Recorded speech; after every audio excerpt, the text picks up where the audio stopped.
bonjour à tous. Je vous remercie, je remercie la Fondation pour m'avoir sollicité, le Musée Mérieux pour nous avoir sollicité pour cette intervention. Et puis c'est voilà, un honneur d'être en ce lieu qui est particulièrement agréable. Et donc aujourd'hui, je vais parler effectivement d'une seule santé, mais on va se situer à l'échelle des microbes, donc des micro-organismes, qui au final ne sont pas très regardants de savoir si c'est un humain, un animal ou bien encore une plante. Donc on va finalement se placer à une échelle très microscopique et finalement tous les apprentissages de cette présentation seront assez communs et seront donc unifiés. Donc, comme mentionné, je suis professeur enseignant-chercheur à l'école vétérinaire de Lyon, donc où j'enseigne la pathologie infectieuse. J'interviens aussi en clinique de médecine préventive et j'ai aussi une valence de recherche, également au Centre international de recherche en infectiologie, donc au même titre que Frédéric Laurent. Et dans cette unité de recherche, dans ce centre de recherche, j'étudie comment les bactéries s'échangent les gènes. Et c'est donc en partie donc, de ce sujet dont je vais traiter sur cette présentation. Donc, dans cette présentation, au fil de cette séance, en fait, on va parler un petit peu de l'histoire naturelle des antibiotiques et des résistances qui sont associées à ces antibiotiques. Et puis ensuite, je traiterai de l'émergence de la résistance aux antibiotiques par le transfert de gènes entre bactéries. Donc, tenez-vous prêts, nous allons faire un saut dans l'infiniment petit. Et d'abord, quand même, un pas en arrière, puisque ça avait été mentionné, la résistance donc, grimpante au niveau mondial. Et déjà, d'ores et déjà, le constat est dramatique, avec mondialement donc, déjà la moitié des infections respiratoires qui sont résistantes à des antibiotiques d'usage assez courant, comme les pénicillines, et puis les infections urinaires aussi dramatiquement résistantes aux antibiotiques qui sont couramment dédiés à leur traitement. Donc il y a déjà à la base un constat qui est assez affligeant, et puis les projections pour l'avenir sont guère plus réjouissantes, hein, avec, j'en passe sur les millions de morts associées en fait à l'antibiorésistance dans un futur proche. Donc c'est une problématique qui nous concerne tous. Là on parle de la santé humaine, mais on a les mêmes problématiques en secteur animal, avec en plus un arsenal thérapeutique qui est réduit par rapport à la santé humaine, et donc où les alternatives aux antibiotiques, aux traitements antibiotiques, se feront encore plus sentir actuellement. D'abord, qu'est-ce qu'un antibiotique ? Pour définir un peu les termes, donc c'est une définition qui a été donc donnée donc les années 40 par le professeur Waxman, qui est une substance produite par un micro-organisme et qui a le pouvoir d'inhiber la croissance d'autres micro-organismes, voire même de les détruire. Et ce chercheur était à l'origine en tout cas son laboratoire, à l'origine de la découverte de la streptomycine qui a permis enfin de pouvoir traiter la tuberculose. Et donc, autre antibiotique que vous devez connaître, hein, qui a aussi été découvert dans les années 40, c'est la pénicilline. Pénicilline, qui est une substance naturelle, puisque là, donc, on va voir, donc, il y a quand même de nombreux antibiotiques qui ont une origine naturelle. Ici, c'est le produit d'un champignon, alors, du genre Penicillium. Et donc cette pénicilline a été révolutionnée, enfin il a fallu un peu de temps avant de pouvoir la produire correctement, hein, mais révolutionner la médecine et ouvert l'ère donc de la médecine moderne avec l'usage des antibiotiques. Alors son mode d'action, en fait, il est assez efficace à effectivement donc tuer les bactéries en inhibant la synthèse de leurs parois. Simplement, les bactéries ne sont plus capables de faire leurs parois et elles donc finissent par exploser. Et donc, quand on a une boîte ici avec des bactéries qui sont donc une boîte qui est ensemencée, une gélose nutritive qui est ensemencée avec des bactéries, la présence du champignon inhibe la croissance des bactéries tout autour de celui-ci. Donc ça, c'est un exemple d'antibiotique. Autre exemple, cette fois-ci produit par une bactérie qui est une bactérie du genre Streptomyces. Alors c'est un nom peut-être un peu barbare, mais vous vous connaissez un petit peu ces bactéries sans le savoir, puisque ce sont des bactéries qui sont présentes dans le sol, et notamment c'est certaines qui donnent cette odeur si caractéristique à la terre mouillée, suite à un épisode de pluie. Donc, ces bactéries du genre Streptomyces, elles peuvent produire des antibiotiques, dont la fameuse streptomycine, qui a permis d'offrir un traitement contre la tuberculose.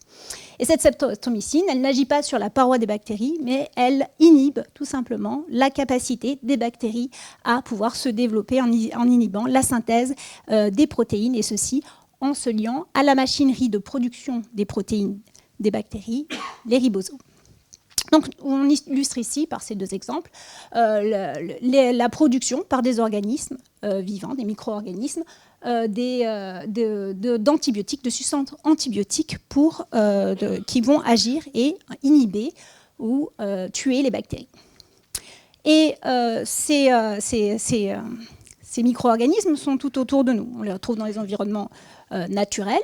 Et dans ces environnements-là, ce sont des molécules, a priori, de communication, de contrôle des populations des micro-organismes, voire parfois, on pense, qui ont un rôle nutritionnel. Donc ce sont des molécules qui sont produites à plus ou moins abondantes dans les milieux naturels. Et les humains aiment bien exploiter les ressources naturelles, et nous avons exploité cette ressource au service quand même de la santé humaine, mais également animale. Et si on regarde donc la découverte des antibiotiques, j'en ai mis juste quelques-uns, mais c'est juste pour illustrer un propos, c'est-à-dire que les antibiotiques, comme j'ai mentionné, la pénicilline dans les années 40 a été découverte, puis après d'autres antibiotiques ont été découverts. Faut dire qu'il n'y a pas non plus beaucoup de nombreuses découvertes récemment, ça a tendance même à se ralentir fortement. Et ce qui est notable sur la découverte de ces antibiotiques et l'utilisation de ces antibiotiques, c'est qu'elles se sont suivies assez rapidement par l'apparition de résistance chez les bactéries. Donc, dès l'utilisation à large échelle de la pénicilline, on a pu commencer à détecter des résistances chez certains germes. Alors ici, je ne mentionne pas toutes les bactéries qui deviennent résistantes, mais vous voyez que jusqu'à récemment, de nouvelles résistances sont apparues. Et c'est en général la donne, hein, quand on a un nouvel antibiotique qui est produit, bien assez rapidement, qui est découverte et mise sur le marché, on a assez rapidement des résistances qui apparaissent. Donc, ces résistances, elles sont dues à quoi? Elles sont dues à la production par les bactéries de mécanismes de résistance.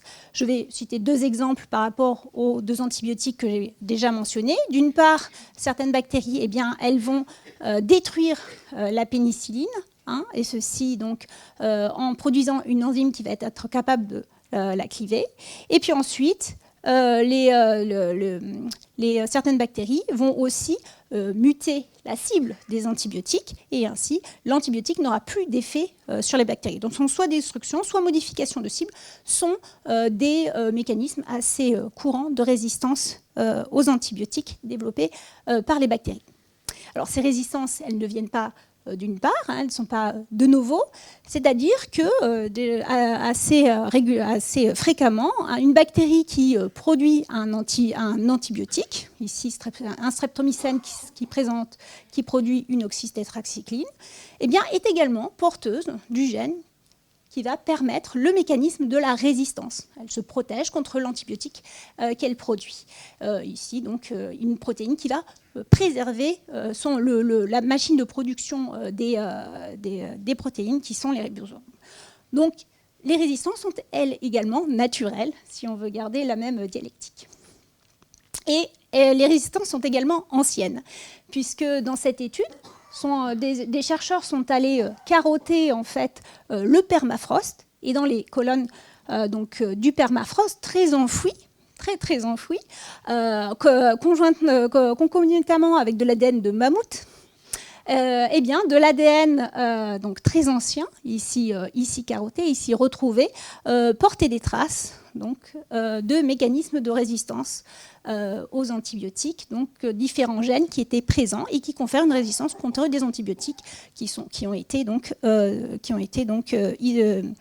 produits par les humains plus tard, mais sur la base bien sûr d'antibiotiques naturels. Donc c'est les antibiotiques et leur résistance sont ubiquitaires, ils sont toutes autour de nous.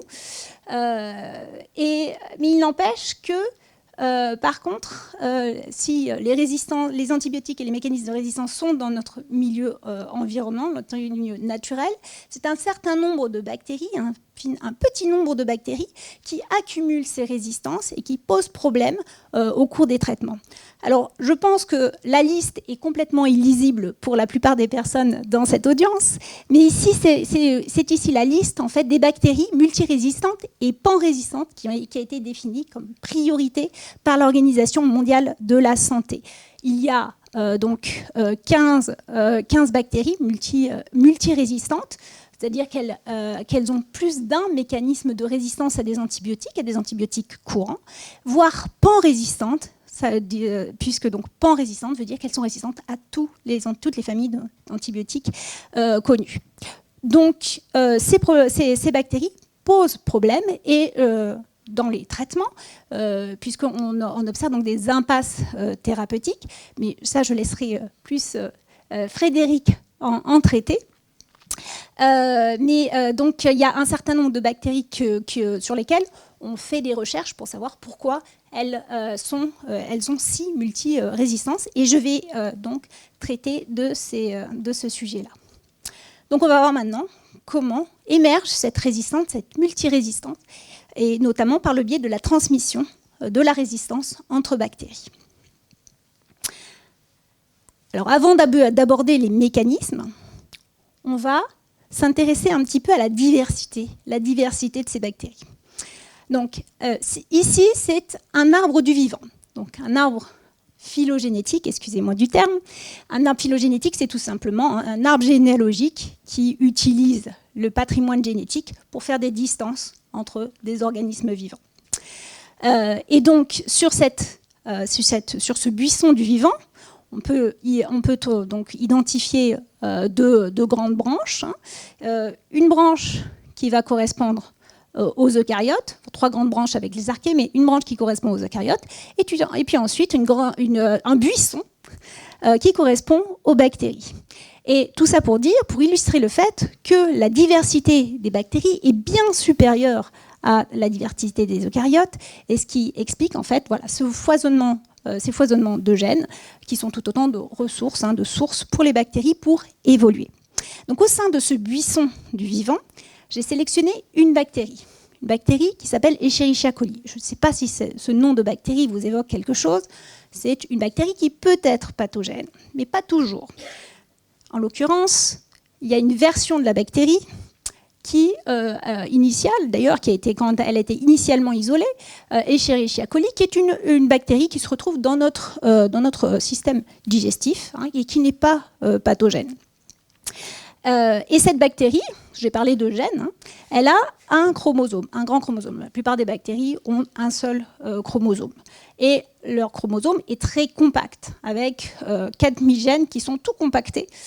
Je ne vais pas venir sur les détails des chiffres, mais juste à titre de comparaison, les humains, donc 23 paires de chromosomes, pour un chromosome, on a moins de 3000 gènes. Donc les bactéries, avec leurs chromosomes qui codent l'essentiel de leur fonction pour se multiplier, sont assez efficaces en matière d'usage de leurs chromosomes.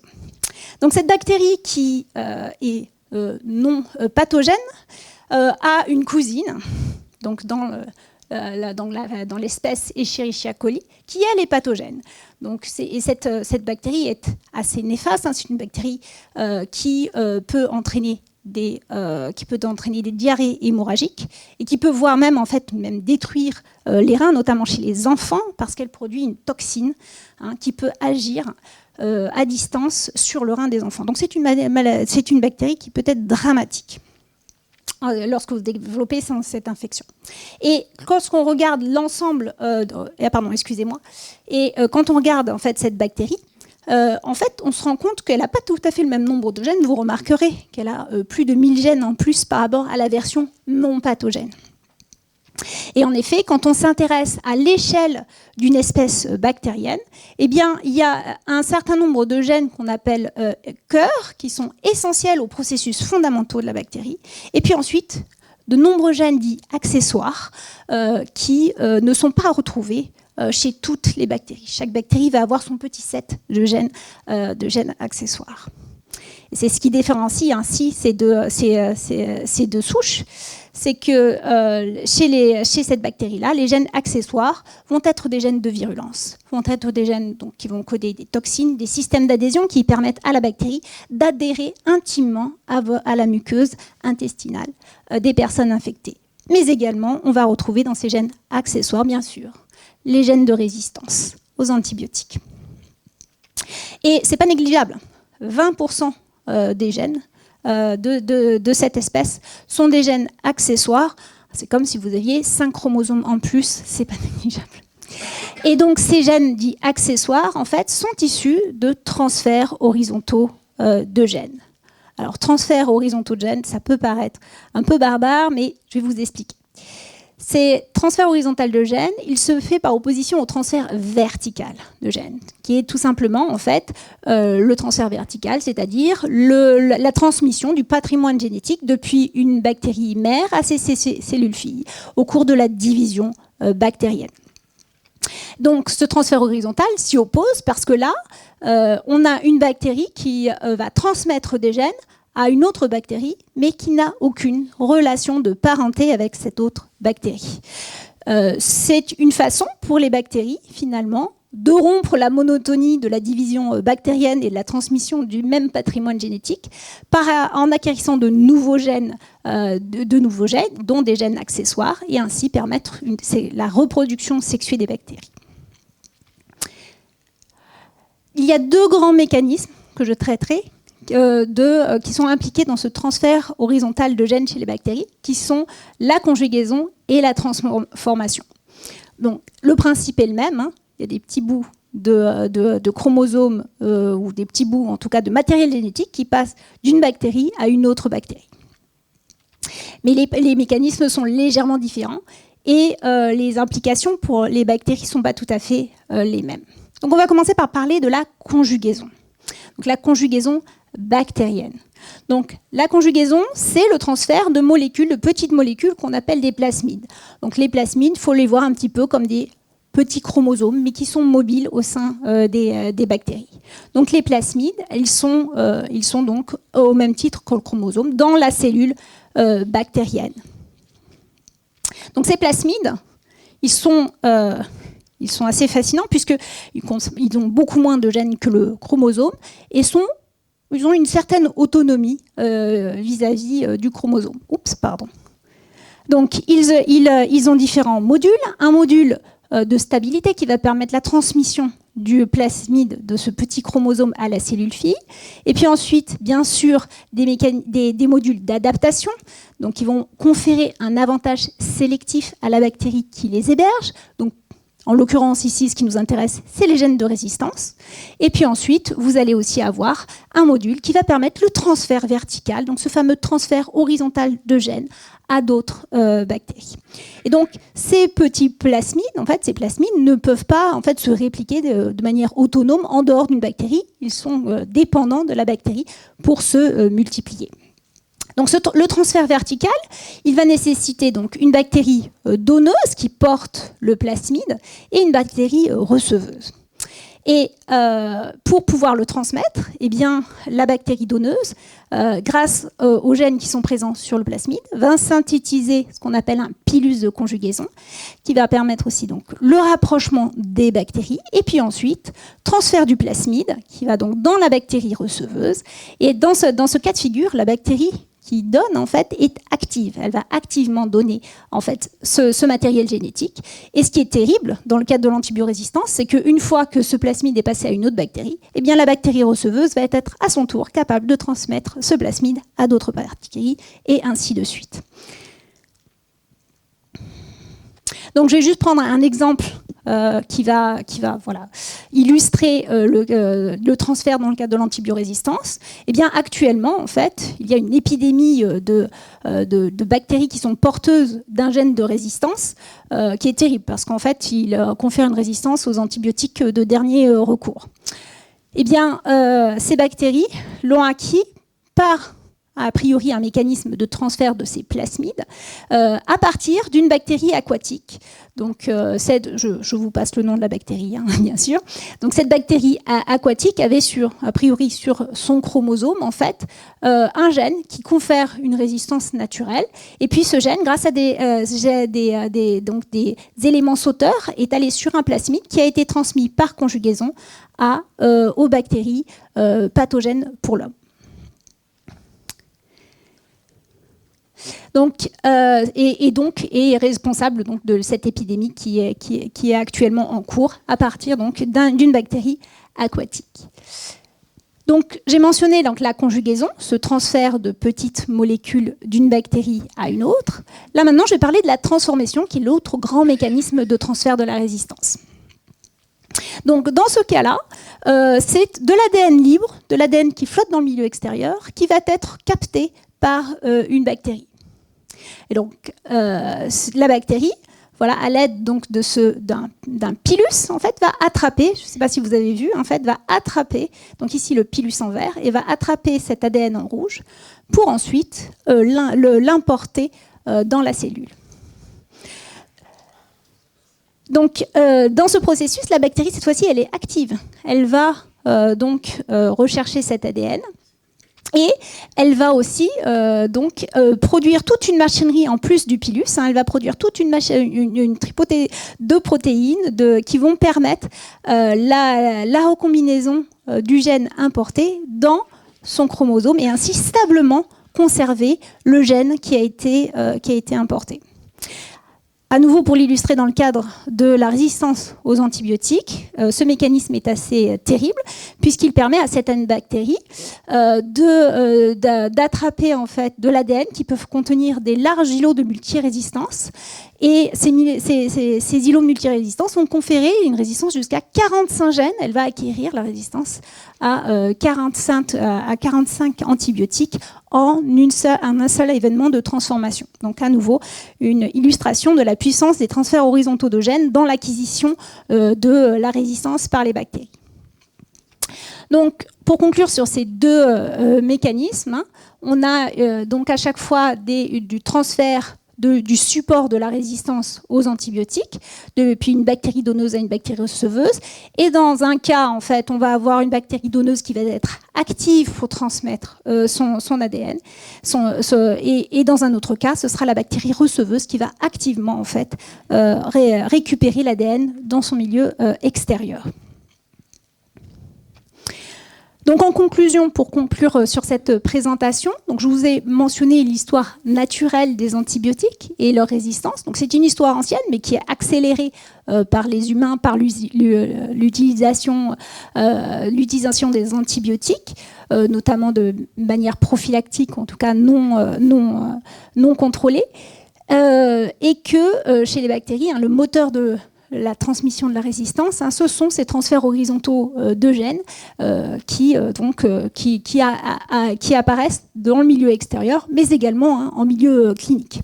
Et alors, je ne sais pas si vous lisez l'anglais, ne serait-ce que si vous arrivez à lire, mais ceci un cartoon qui illustre assez bien ce propos. En fait, on est ici dans un hôpital et il y a une bactérie en fait qui interpelle une autre bactérie en lui disant « si tu veux devenir une super bactérie, est-ce que tu mets ça dans ton génome, même la pénicilline ne pourra rien te faire. » Donc ça illustre bien la transmission d'ADN et de gènes par les bactéries. Donc je vous remercie pour votre attention.